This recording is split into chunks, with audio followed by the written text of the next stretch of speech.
welcome back to Googie's Kitchen, and if you are new here then hello and welcome. My name is Alexis and today I want to share with you how to make my delicious homemade mince pies. As I just mentioned, today I want to show you my delicious mince pies, and in this recipe I'm going to be making everything from scratch. So I'm going to be making the pastry from scratch, and I'm also going to be making the filling from scratch as well. I wanted to share this with you because I think I did a video last year and I think I used I think it was dates and oats and ground almonds to make the pastry. But this year I've discovered I'm okay on spelt flour, so I'm alright on a little bit of gluten. So this year I'm going to be using spelt flour as my base for the pastry. And I'm making these because my husband and son are dying for mince pies, I think, and I'm also going to make a couple for my mum as well. So while I was making them, I thought I'd share the recipe with you. So here is how to make my yummy mince pies. The first thing I'm going to do is I'm going to put my spelt flour into a large mixing bowl like so, and then I'm going to add my butter. And I also want to mention that I'm making the pastry the day before. You don't have to make it the day before, but I just thought it'd be easier for me tomorrow when I want to make the mince pies if I make it the day before. You can keep pastry in the fridge or in the freezer as well. So you can make pastry up and keep it in the freezer for up to 6 weeks, I think it is.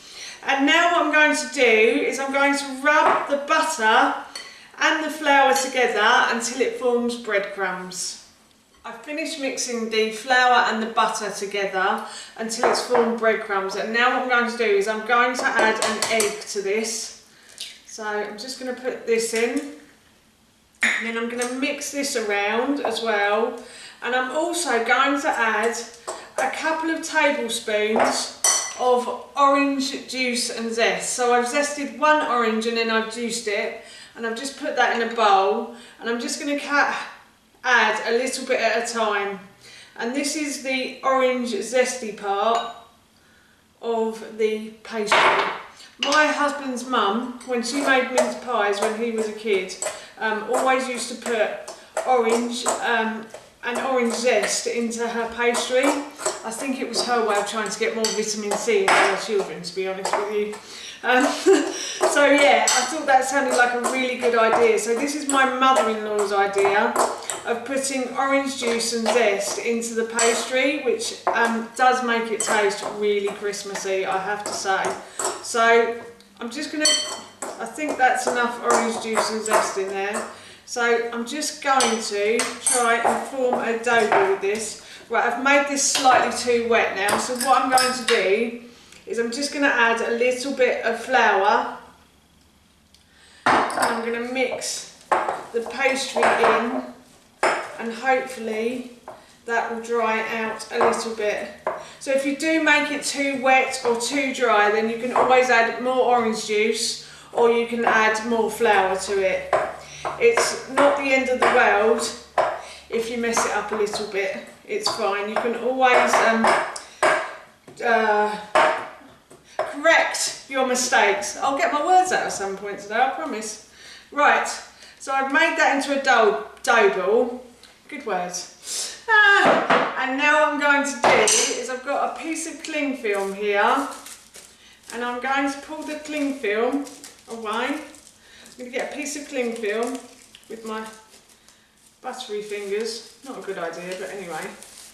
And I am going to wrap the pastry in the Clingfilm, and I'm going to put this in the fridge overnight. And as I said, you can make this the day before, or you could make it on the day and just leave it in the fridge for half an hour as well. It's the next day now, and I'm going to preheat my oven to 200 degrees. Now I'm going to make the filling for the mince pies, and I've put a saucepan onto the hob, and what I'm going to do to that is I'm going to add 300 grams of dried mixed fruit. Now if you're in another country and you're thinking she was making mince pies, thinking ground beef, you would be correct. Years ago we did used to make mince pies with ground beef, but it changed over time. I'm not sure why or how, but now we make it with dried mixed fruits, and you can buy these in jars, but I just really like making my own.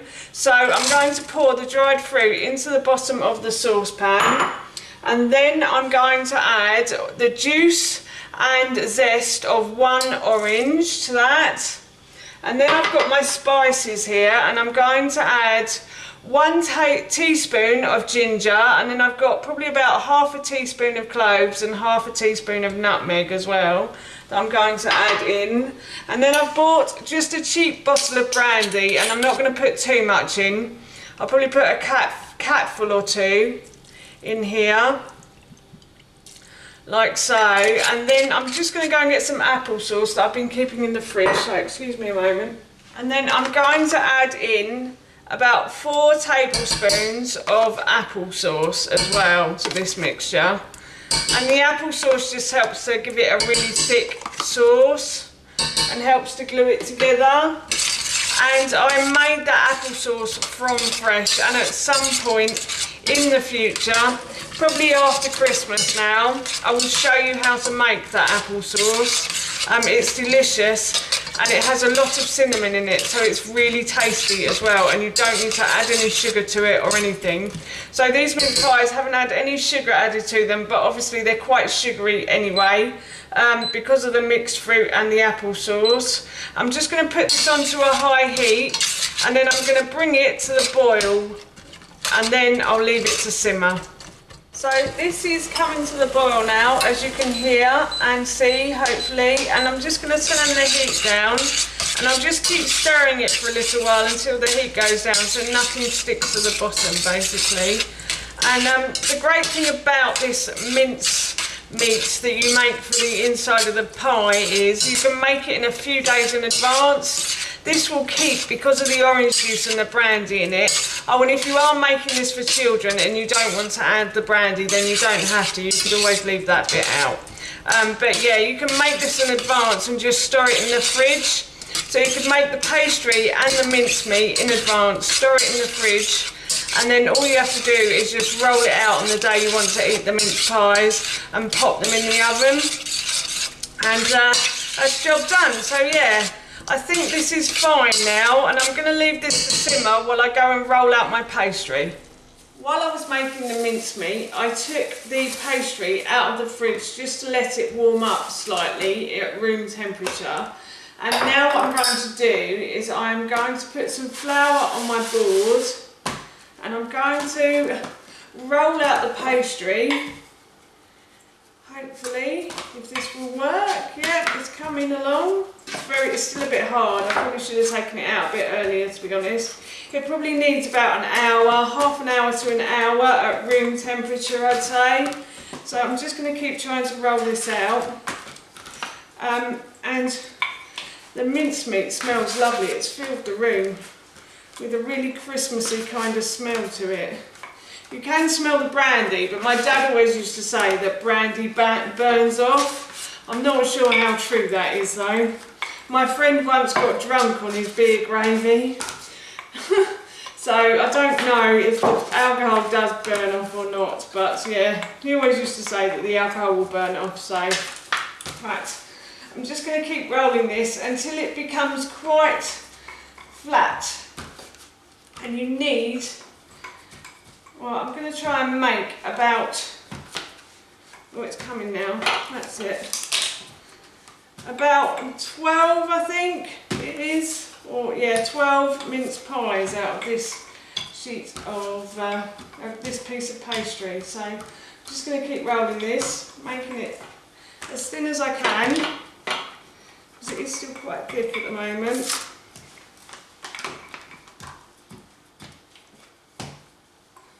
So that's my pastry rolled out.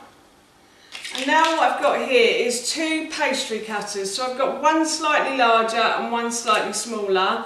And I find these are the perfect size for a bottom, so for the cup of the mince pie and then the top of the mince pie. So now what I'm going to do is just simply cut from this pastry, and then I'm going to put this into my muffin tin, I suppose you call that. I'm actually going to grease that first though, so I won't be a minute. So I saved the butter paper yesterday because it still had some butter on it, and this is great if you want to just use a little bit to grease something. So I always try and keep the paper just to get the, my nan always used to do this, she always used to get the ends of the butter off. It saved wasting it, she used to say. Bless her, she didn't like waste very much, my grandmother, I have to say. So yeah, I'm just going to keep rubbing these muffin trays with this butter until they are all greased nicely, like so. That's it, it doesn't have to look pretty or anything. And now what I'm going to do is I'm going to put the pastry in like that. And then, while I'm doing that, I'm going to cut a piece of that as well, just to make sure, yep, that fits perfectly.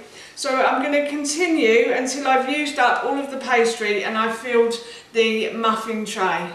So as you can see here, I have made about 11 mince pies. I couldn't quite make 12. I think I rolled the pastry a bit too thickly, so if you roll it a bit thinner then you should be able to make 12. And my mince pie filling is also cooked as well. So I'm going to put the mince pie filling into the bases of the mince pies now, and my husband does like them filled with a lot of filling.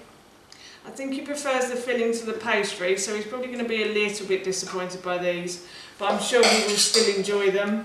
They're mince pies and they're homemade, like his mum's ones, so hopefully he's going to love them.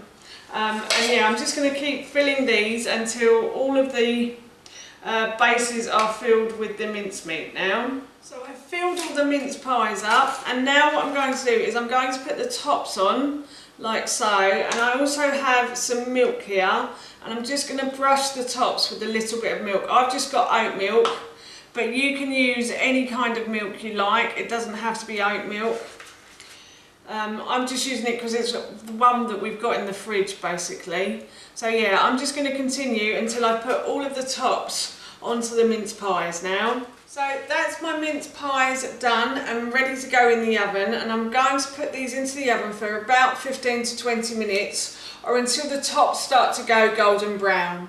So I've left these to cool for a little while, and now what I'm going to do is I'm going to take them out of the muffin tray. So you will have to be a bit careful. The pastry isn't as pliable, I would say, as spelt flour pastry. Isn't as pliable as ordinary pastry, but it still tastes absolutely delicious, I have to say. And I actually prefer wholemeal spelt flour. From what I can remember, obviously I haven't had pastry in a long time, so from what I can remember, and it's actually much better for the body as well. So these are healthy mince pies, I promise. So I'm just going to put them on my cooling rack, and I'm going to leave these to cool, and then we can enjoy one or two of these this afternoon with a nice cup of tea. And I'm sure my husband and son are going to be loving these when they get home soon as well. I love mince pies, so this will please them very much. So, oh, and that was the end of the pastry that I didn't get to use up, so I'm just going to put that there as a little piece of pastry. My dad always used to cook that and eat it, so yeah. So anyway, that is my mince pies done. So that's how you make my delicious homemade mince pies, and that recipe I will link in the description box below for you. As I said, I'm going to be enjoying a couple of these this afternoon with a nice cup of tea. So for now, that's it from me. Thank you so much for watching. Please feel free to give me a big thumbs up if you enjoyed this video, and please feel free to leave any comments below. And please don't forget to hit that subscribe button. See you all soon. Bye!